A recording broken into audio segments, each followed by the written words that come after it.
بسم اللہ الرحمن الرحیم۔ السلام علیکم۔ براق عربی سے ماخوذ لفظ ہے جو برق سے بنا ہے، جس کا مطلب ہے تیزی، جیسے اردو میں بجلی کو برقی روبی کہتے ہیں۔ براق وہ سواری ہے جس پہ رسول اکرم صلی اللہ علیہ وآلہ وسلم نے شب معراج میں سواری کی تھی، اور جنت میں بھی مومنین کو یہ سواری عطا کی جائے گی۔ قرآن مجید میں اس سواری کا کہیں ذکر تو نہیں، لیکن بخاری اور مسلم شریف سمیت دیگر کتب میں اس کا ذکر آیا ہے۔ اس جانور کا منہ انسان سے مشابہت رکھتا تھا اور جسم گھوڑے کا تھا، اور اس کے 2 پر بھی تھے۔ رنگ بالکل سفید تھا، جو خچر سے چھوٹا اور گدھے سے بڑا تھا۔ اس کا رنگ چمکدار اور سفید تھا۔ اس کا نام براق تھا، یعنی بجلی سے بھی تیز، زیادہ تیز رفتار۔ حضرت انس رضی اللہ عنہ سے راوی ہے کہ رسول اکرم صلی اللہ علیہ وآلہ وسلم نے فرمایا کہ میرے پاس براق لایا گیا۔ وہ سفید دراز قد جانور تھا، گدھے سے اونچا اور خچر سے نیچا۔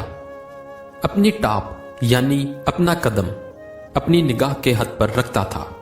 میں اس پر سوار ہو گیا، حتیٰ کہ میں بیت المقدس میں آیا تو میں نے اسے ایک طرف باندھ دیا۔ پھر میں مسجد میں داخل ہوا اور نماز پڑھی۔ پھر مجھے آسمان کی طرف لے جایا گیا۔ جب تاجدار کائنات صلی اللہ علیہ وآلہ وسلم کو براق پر سوار کیا گیا تو براق فخر سے جھومنے لگا کہ اسے آج رسول اکرم صلی اللہ علیہ وآلہ وسلم کی سواری ہونے کا لازوال اعزاز حاصل ہو رہا ہے۔ براق اس سعادت عظمیٰ پر وجد میں آ گیا۔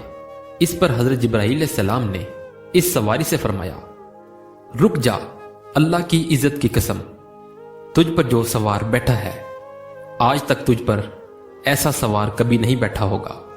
حضور رحمت عالم صلی اللہ علیہ وآلہ وسلم کو براق پر سوار کر کے انہیں بیت المقدس کی طرف لے جایا گیا۔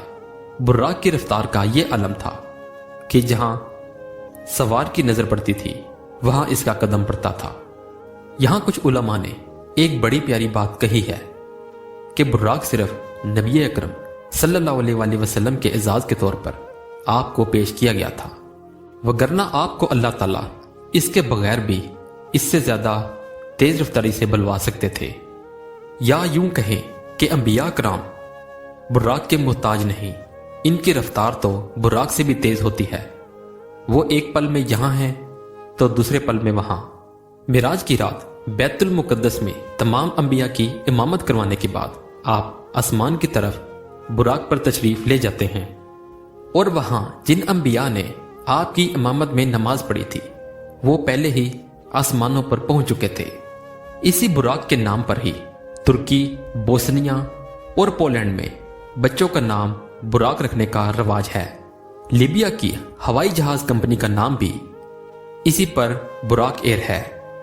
بہرحال براق کے متعلق زیادہ معلومات میسر نہیں ہیں۔ اصل حال اور اس کا ادراک تو انشاءاللہ جنت میں جا کر ہی ہوگا۔ اللہ تعالی ہم سب کو جنت الفردوس میں نبی اکرم صلی اللہ علیہ وآلہ وسلم کے پڑوس میں جگہ عطا فرمائے، اور ہر مسلمان کو جہنم سے اپنے حفظ و امان میں رکھے، آمین۔